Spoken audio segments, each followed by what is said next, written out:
Hello friends, welcome back to my YouTube channel the SAP study. हम पढ़ रहे थे राजस्थान में एकीकरण के बारे में कि राजस्थान का एकीकरण कैसे हुआ, ये सारी रियासतें मिलकर एक ही भौगोलिक प्रदेश राजस्थान कैसे बनी।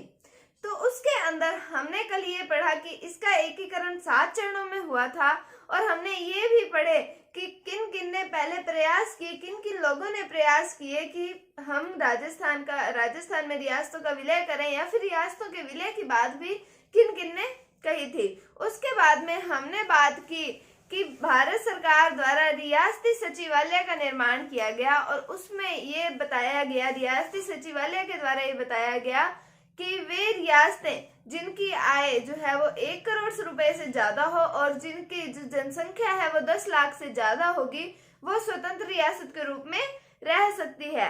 और उसके अंदर हमने हमारी राजस्थान की 4 रियासतों के नाम पढ़े थे, जयपुर, जोधपुर यानी कि मारवाड़, मेवाड़ यानी कि उदयपुर और बीकानेर। हमने इन 4 के नाम पढ़े थे कि ये इस क्राइटेरिया को पूरा करती हैं। उसके बाद में हमने बताया कि भारत सरकार द्वारा जो अधिनियम बनाया गया था उसकी धारा, भारत स्वतंत्रता अधिनियम की धारा 8 के तहत, जो मैंने आपको बताया कि ब्रिटिश सरकार ने रियासतों पर से अपने नियंत्रण छोड़ दिए थे। उसके बाद हमने आज पढ़ना है कि प्रथम चरण में क्या हुआ, कौन कौन सी रियासतें शामिल हुई, किनको राज प्रमुख बनाया गया, क्योंकि इसमें राज्यपाल की स्थिति नहीं होगी, इसके अंदर राज्यपाल के स्थान पर राज प्रमुख होंगे, तो हम उनकी बात करेंगे। साथ के साथ आज हम दूसरे चरण को भी कवर करेंगे। चलिए शुरू करते हैं।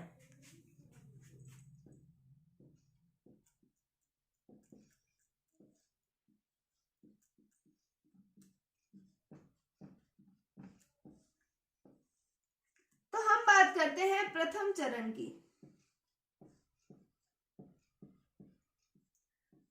प्रथम चरण में जो संघ बनाया गया उसका नाम रखा गया मत्स्य संघ।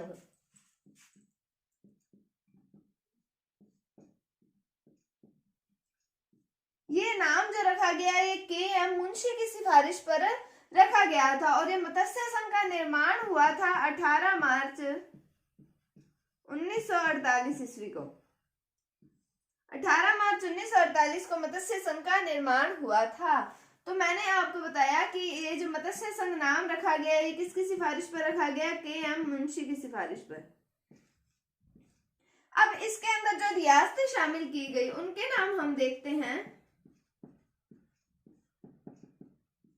तो रियासतें आती हैं अलवर, भरतपुर, धौलपुर और करौली। अब मैंने आपको पिछली वीडियो के अंदर जो विलय के अंदर कठिनाइयां उत्पन्न हो रही थी, समस्याएं आ रही थी, उनके बारे में बताया था। तो मैंने आपको अलवर भरतपुर वाले क्षेत्र में सांप्रदायिक भावना के जो विचार थे उनके बारे में बताया था कि यहाँ पर ज्यादा फैल रहे थे। फिर इनका प्रथम चरण में विलय कैसे हुआ। तो अब हम बात करते हैं कि अलवर जो है, अलवर के महाराजा का नाम आता है तेज सिंह। जो तेज सिंह थे उनको महात्मा गांधी की मृत्यु में उनका हाथ समझा गया और उनसे ये रियासत ले ली गई। तो ये रियासत चलेगी केंद्र के हाथ में, ठीक है। और भरतपुर के जो शासक थे बृजेंद्र सिंह, तो जो बृजेंद्र सिंह है उनको सांप्रदायिक भावना के प्रचार प्रसार के जुर्म में उनकी जो रियासत थी भरतपुर, ये भी आ गई केंद्र सरकार के हाथ में।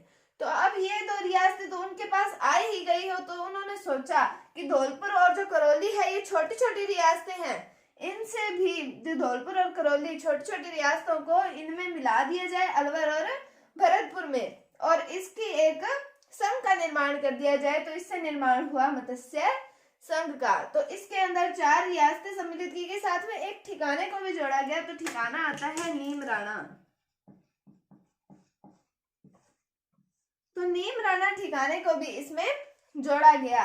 तो हमने बात की रियासतें कौन कौन सी जोड़ी गई, अलवर, भरतपुर, धौलपुर और करौली की, और ठिकाना कौन सा जोड़ा गया, वो हो गया नीमराणा का। अब हम बात करें इनके अंदर सबसे बड़ी रियासत कौन सी है, वो अलवर है।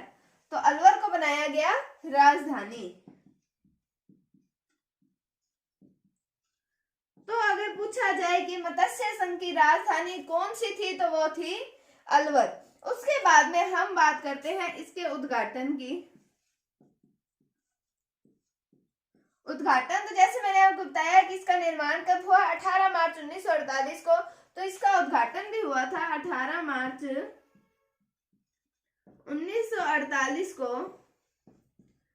हुआ था भरतपुर में। किया किसके द्वारा गया था, ये किया गया था एन.वी. गॉडगिल के द्वारा।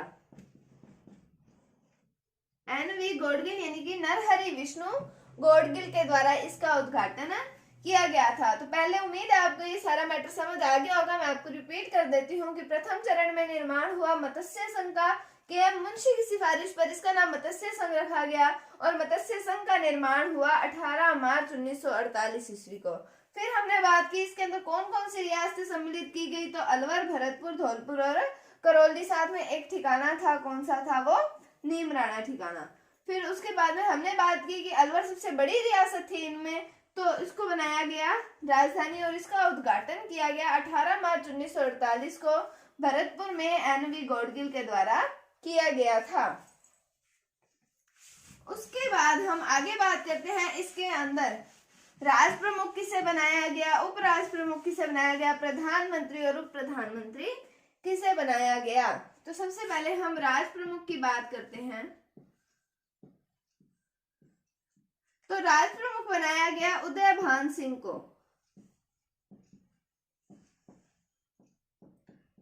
तो उदयभान सिंह है धौलपुर से। उसके बाद में हम बात करते हैं उपराज प्रमुख, तो वो बनाया गया गणेश पाल देव को। ये है करौली से संबंधित। और फिर हम बात करें प्रधानमंत्री की, तो ये बनाया गया शोभा राम कुमावत।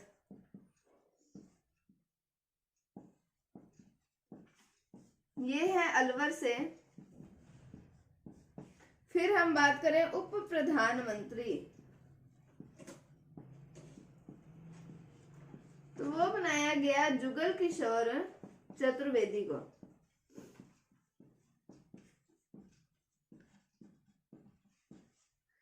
ये जो जुगल किशोर चतुर्वेदी है, इनका एक दूसरा नाम भी आता है, इनको कहा जाता है दूसरा जवाहरलाल नेहरू।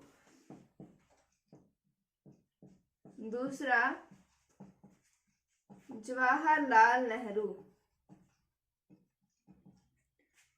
तो हमने बात की राज प्रमुख की, उदयभान सिंह ये है धौलपुर से, और उप राज प्रमुख गणेश पाल यादव करौली से, प्रधानमंत्री शोभाराम कुमावत जो है वो अलवर से हैं, और उप प्रधानमंत्री जुगल किशोर चतुर्वेदी जो है जिन्हें दूसरा जवाहरलाल नेहरू कहा जाता है। उसके बाद में हम इनके मंत्रिमंडल की के कुछ अन्य मंत्रियों की बात करते हैं कि उसके अंदर अन्य मंत्री कौन कौन से थे। तो अन्य मंत्रियों के अंदर नाम आता है गोपीलाल यादव। फिर हम बात करें डॉक्टर मंगल सिंह, मास्टर भोलेनाथ,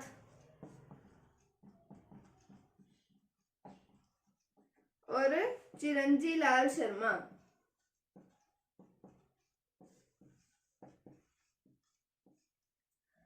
तो ये थे सारे जो मेन व्यक्ति थे मत्स्य संघ के, उनके नाम हैं। तो राज प्रमुख उदयभान सिंह, उपराज प्रमुख गणेश पाल यादव, प्रधानमंत्री शोभाराम कुमावत और उप प्रधानमंत्री जुगल किशोर चतुर्वेदी। और अन्य मंत्रियों की बात की तो गोपीलाल यादव, डॉक्टर मंगल सिंह, मास्टर भोलेनाथ और चिरंजी लाल शर्मा। तो ये है इससे रिलेटेड कुछ प्रमुख व्यक्तियों के नाम। उसके बाद में अब हम बात करें कि मत्स्य संघ की आय की, तो इसकी आय थी 1,84,00,000 रुपए।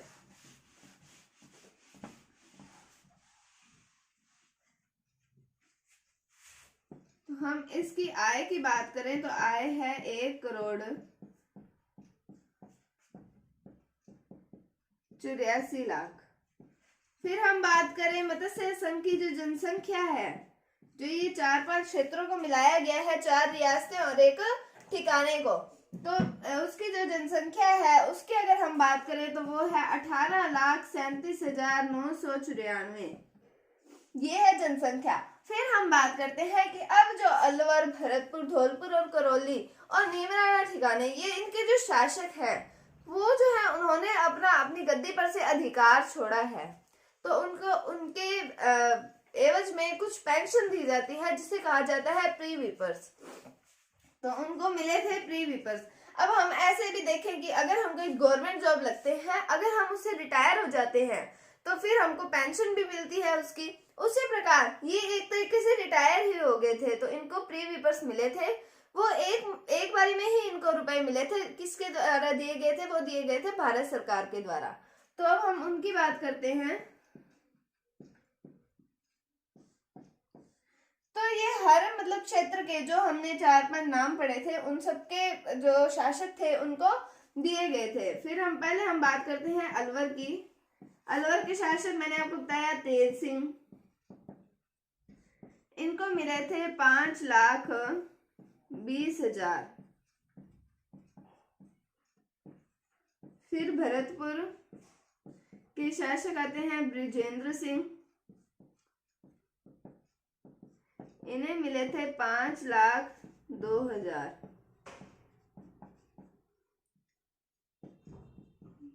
धौलपुर के उदयभान सिंह,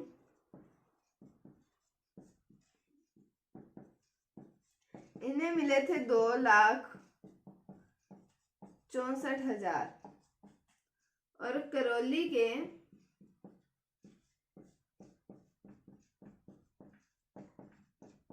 गणेश पाल सिंह, इनको मिले थे 1,05,000। तो ये प्रीवीपर्स जो है ये आप याद रखें तो बहुत अच्छी बात है, लेकिन ना भी हो तो भी कोई दिक्कत वाली बात नहीं है। आरएएस जैसे एग्जाम्स के अंदर इनसे प्रश्न उठ सकता है कि कौन से शासक को एकीकरण के टाइम पे प्रीवीपर्स कितने मिले थे। तो आप याद कर ही लीजिए अगर आपको याद होते हैं तो, अन्यथा कोई दिक्कत वाली बात नहीं है। तो हमने बात की आय की 1,84,00,000, जनसंख्या 18,37,994, और हमने प्रीवीपर्स की बात की। तो ये था हमारे राजस्थान के एकीकरण के प्रथम चरण के बारे में, जो था मत्स्य संघ का निर्माण कब हुआ? 18 मार्च 1948 ईस्वी को। अब हम चलते हैं दूसरे चरण की ओर। दूसरे चरण में जाने से पहले मैं आपको कुछ बताती हूँ इसके बारे में कि कितनी रियासतें, 9 रियासतों का एकीकरण किया गया था दूसरे चरण के अंदर। कैसे? हमने पढ़ी थी सबसे पहले थी 19 रियासतें। 19 रियासतें थी, उनमें से हमने 4 रियासतों ने जो वो क्राइटेरिया पूरा किया था कि 10 लाख तो जनसंख्या हो और 1 करोड़ से ज्यादा उनकी इनकम होनी चाहिए। तो वो 4 रियासतें जो थी उनको तो एक बार हम छोड़ ही दें कि वो तो क्या पता स्वतंत्र रहे। तो इसके अंदर से 4 रियासतें वो चली गई, तो बच गई 15 रियासतें। अब 15 रियासतों के अंदर से हम बात करते हैं 2 रियासतों की। एक का नाम तो आता है सिरोही और दूसरी का नाम आता है जैसलमेर। सिरोही और जैसलमेर की हम बात करते हैं। तो सिरोही जो है, सरदार वल्लभ भाई पटेल जो हैं वो थे गुजरात से संबंधित।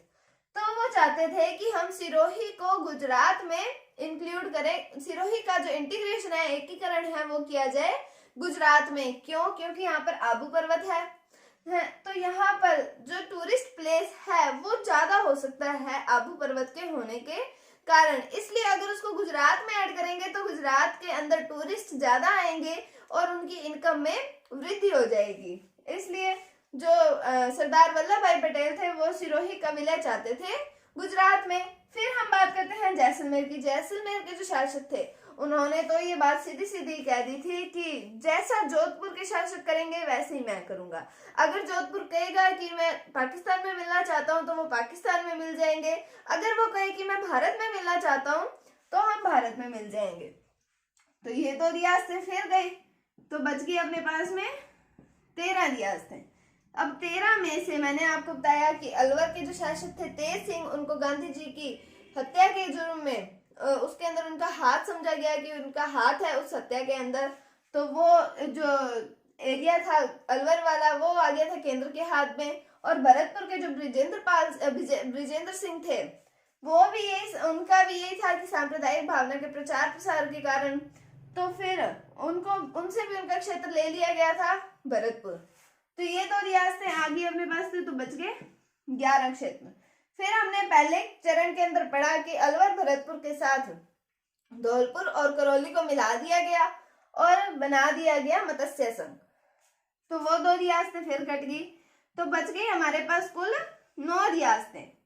कुल 9 रियासतें जो बची हैं, इनका अब एकीकरण होगा, इनका विलय होगा दूसरे चरण के अंदर। राजस्थान संघ के अंदर 9 रियासतों का विलय होता है। तो अब मैंने आपको इसको समझा दिया। अब अपने हर जगह में भागते हैं कि अपनों को ट्रिक मिले, कहीं ना कहीं से हमें ट्रिक मिल जाए, लेकिन ट्रिक से कुछ नहीं होता। ट्रिक को भी तो आप याद ही करोगे। इससे अच्छा आप उस तरीके को समझो जिससे आप उसको अच्छे से अपने दिमाग में बिठा सको और आप कहीं पे नहीं भूलोगे। आप RAS जैसे एग्जाम दे रहे हो, लेकिन आप ट्रिक के पीछे मत भागो। इसलिए आप तरीका जो मैंने आपको बताया, अब आप मेरे को कमेंट करके जरूर बताना कि आपको ये तरीका समझ आया या नहीं आया। ठीक है, तो अब हम बढ़ते हैं दूसरे चरण की तरफ। अब दूसरे चरण में हमने करना है 9 रियासतों का विलय।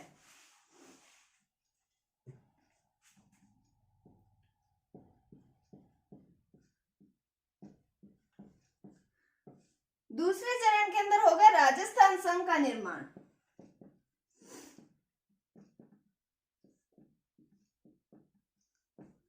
और निर्माण कब होगा? 25 मार्च 1948 ईस्वी को। 25 मार्च 1948 ईस्वी को दूसरे चरण में राजस्थान संघ का निर्माण होगा। और ये जो राजस्थान संघ है, इसका एक नाम पूर्वी राजस्थान भी आता है।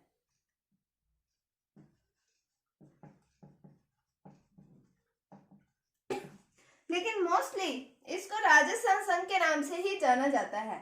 अब हमने पढ़नी है इसके अंदर रियासतें। तो रियासतों में हम बात करते हैं कोटा, बूंदी, झालावाड़, डूंगरपुर, बांसवाड़ा, प्रतापगढ़, किशनगढ़, टोंक और शाहपुरा। होगी क्या 9 रियासतें? 1 2 3 4 5 6 7 8 और 9 रियासतें। कौन कौन सी है? कोटा, बूंदी, झालावाड़, डूंगरपुर, बांसवाड़ा, प्रतापगढ़, किशनगढ़, टोंक और शाहपुरा। उसके बाद में हम बात करते हैं इसके साथ में एक ठिकाना, जो कुशलगढ़ ठिकाना था, उसका भी विलय किया गया। साथ में ठिकाना कौन सा आएगा? कुशलगढ़।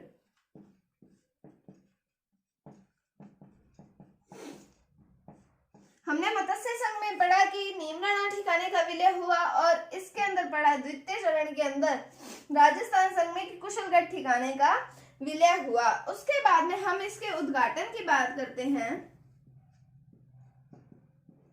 उद्घाटन हुआ 25 मार्च 1948 ईस्वी को। तो वो हमने पढ़ा ही कि राजस्थान संघ का निर्माण कब हुआ? 25 मार्च 1948 ईस्वी को। तो इसका उद्घाटन हुआ 25 मार्च 1948 ईस्वी को हुआ था। उन्होंने किया जिन्होंने पिछले का किया था, किन्होंने? NV गौड़गिल ने। और कहां पर हुआ? कोटा में। कोटा में हुआ था। तो हम बात करते हैं कि कोटा और जो बूंदी, ये 2 क्षेत्र हैं, इनके बारे में हम अगला तीसरा चरण पढ़ेंगे ना, उसके अंदर भी मैं आपको इस तरीके से समझाऊंगी इसका कि कोटा और जो बूंदी है, यहाँ पर थे चौहान वंश। चौहान वंश का शासन था यहाँ पर, और उनकी हाड़ा शाखा थी यहाँ पर। कहाँ पर? कोटा और बूंदी में। पहले कोटा में थे, तो कोटा से एक ब्रांच अलग हो गई, तो वो आ गई बूंदी में। तो मतलब कोटा में बड़े भाई रह गए और बूंदी में छोटे रह गए। ठीक है, आप इतनी बात याद रखिएगा। मैं कल आपको जब तीसरा चरण पढ़ाऊंगी, तब उसके अंदर हम फिर से इस बात का जिक्र करेंगे। तो इसका उद्घाटन हो गया कोटा में। उसके बाद में हम अब इनके कुछ प्रमुख जो मंत्री वगैरह बनाए गए थे, राज प्रमुख, उपराज प्रमुख, उनके बारे में देखते हैं।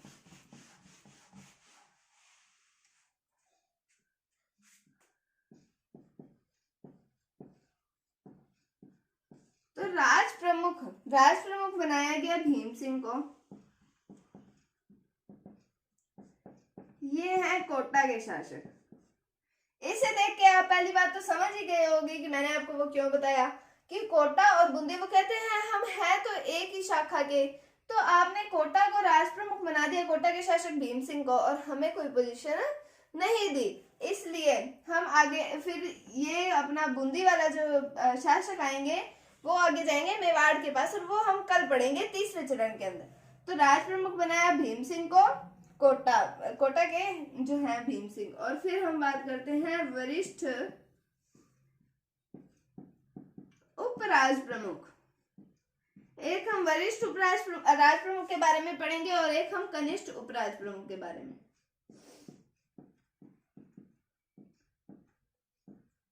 इनका मतलब होता है ये सीनियर है और ये जूनियर है। तो वरिष्ठ उपराज प्रमुख आते हैं बहादुर सिंह।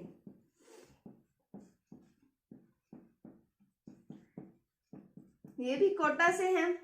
उसके बाद में हम बात करते हैं कनिष्ठ उपराज प्रमुख जो आएंगे वो आएंगे लक्ष्मण सिंह। ये है डूंगरपुर से। फिर हम इनके प्रधानमंत्री की बात करेंगे, मैंने शॉर्ट फॉर्म पीएम लिख दिया। तो प्रधानमंत्री आते हैं गोकुल लाल असावा। ये है शाहपुरा के। तो ये थे कुछ जो मंत्री हम कह सकते हैं। राज प्रमुख बनाया गया, राज प्रमुख इसलिए बनाया गया क्योंकि यहाँ पर राज्यपाल की पोजीशन नहीं थी। तो राज प्रमुख बनाया गया भीम सिंह को कोटा को, और वरिष्ठ उपराज प्रमुख बनाया गया बहादुर सिंह को कोटा के, और कनिष्ठ उपराज प्रमुख बनाया गया लक्ष्मण सिंह डूंगरपुर के, और पीएम बनाया गया गोकुल लाल सावा को। ये है शाहपुरा के। उसके बाद में हम इनकी अब जनसंख्या, आय, क्षेत्र कितना था, ये जो राजस्थान संघ को मिलाया था, राजस्थान संघ में जिन जिन रियासतों को मिलाया था उनको मिला के कितना क्षेत्र इन्होंने एकीकृत कर लिया था। जनसंख्या के बारे में पढ़ेंगे, आय के बारे में पढ़ते हैं। तो पहले हम बात करते हैं क्षेत्र की। तो क्षेत्र के अंदर आता है 16,807 वर्ग मील। इतना क्षेत्र था राजस्थान संघ का। फिर हम जनसंख्या की बात करते हैं।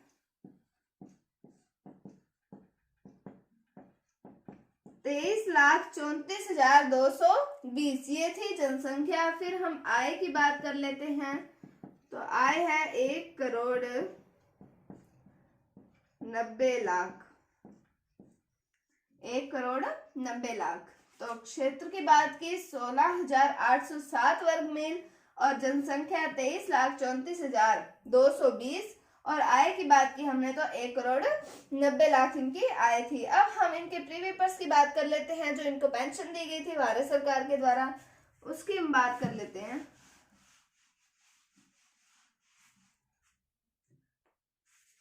तो पहले हम बात करते हैं चंद्रवीर सिंह।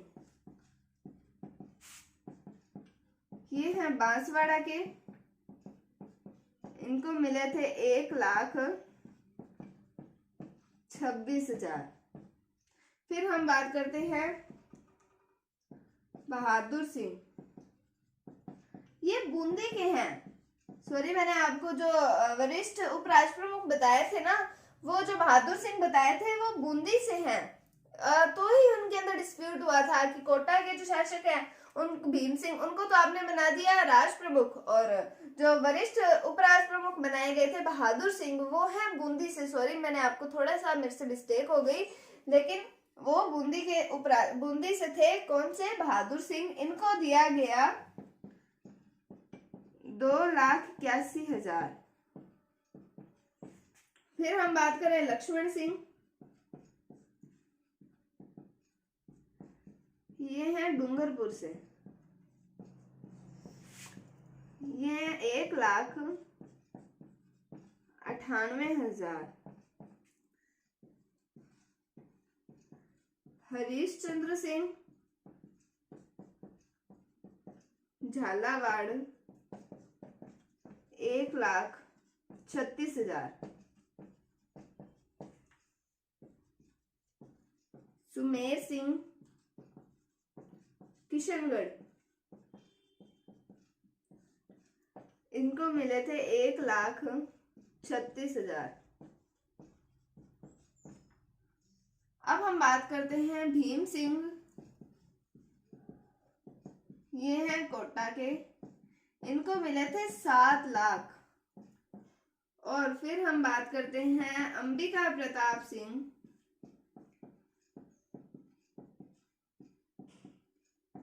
ये हैं प्रतापगढ़ के, इनको मिले 1,02,000। फिर हम बात करते हैं शाहपुरा के, आते हैं सुदर्शन देव, जो शाहपुरा के सुदर्शन देव हैं, इन्हें मिले थे 90,000।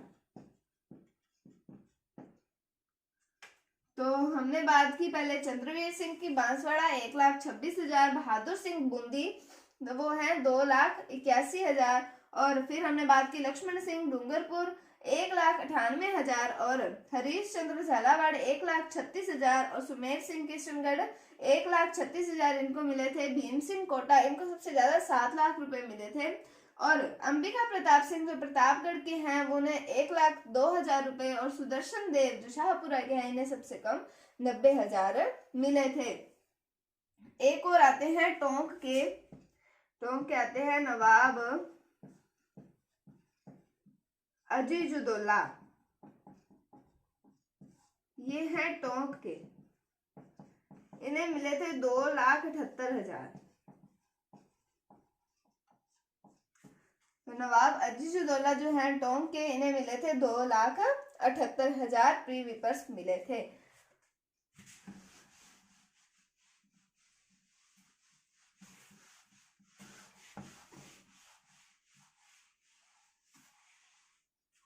उसके बाद में हम जो महारावल चंद्रवीर सिंह जो है बांसवाड़ा के, उनकी एक स्टेटमेंट आती है कि जब उन्होंने विलय पत्र पर साइन किए थे तब उन्होंने ये बात कही थी कि मुझे लग रहा है कि मैं अपने डेथ वारंट पर साइन कर रहा हूं, अपने डेथ वारंट पर हस्ताक्षर कर रहा हूं। तो डेथ वारंट यानी कि मृत्यु प्रमाण पत्र पर हस्ताक्षर कर रहा हूं। ये स्टेटमेंट हमें आरएएस लेवल के जो क्वेश्चंस आते हैं, आरएएस लेवल के जो पेपर होते हैं उसके अंदर कई बार पूछी जा सकती है कि ये स्टेटमेंट किसके द्वारा कही गई थी। तो उन्होंने कहा था कि मैं अपने डेथ वारंट पर हस्ताक्षर